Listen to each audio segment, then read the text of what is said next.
Hey guys, what's up? Welcome back to another video. Today I'm going to be reviewing this Solstice Arrival. This is a cloth mouse pad. This was sent out to me for review, but it will not change my thoughts or opinions on the mouse pad. So let's get into it. So first off, this does come flat packed. It does come in a plain brown box. I'm not going to bother showing it to you, but it's nice that it's at least flat packed. And the size is 490 x 420 millimeters, a pretty standard nice size. The thickness is 3.8 millimeters, and the edges is ultra low profile stitching. I had no problem with the stitching. It's very good quality. And yeah, in terms of the base, this is a pour-on base. It is pretty good. You'll need to like pat it down to kind of get it to stick properly. I'll show a clip of it, but overall it is a pretty solid base. It's not up there with the top bases ever, but it doesn't move on my desk while gaming, and it's relatively easy to adjust, so it's a pretty decent base.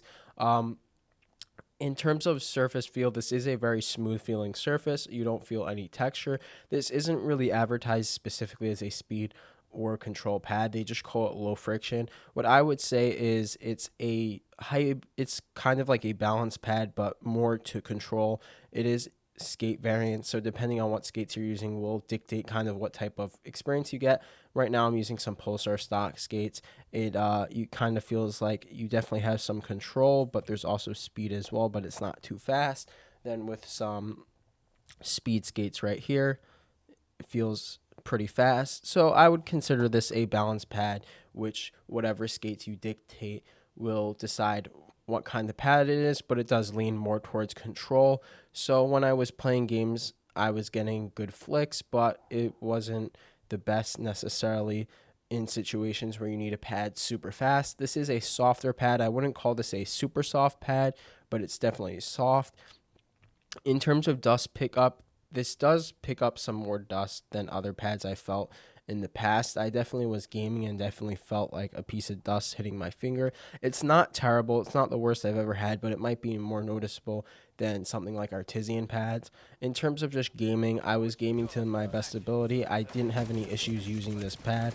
I didn't feel like I was playing worse. It's a very solid pad. In terms of overall price, this is going to be $68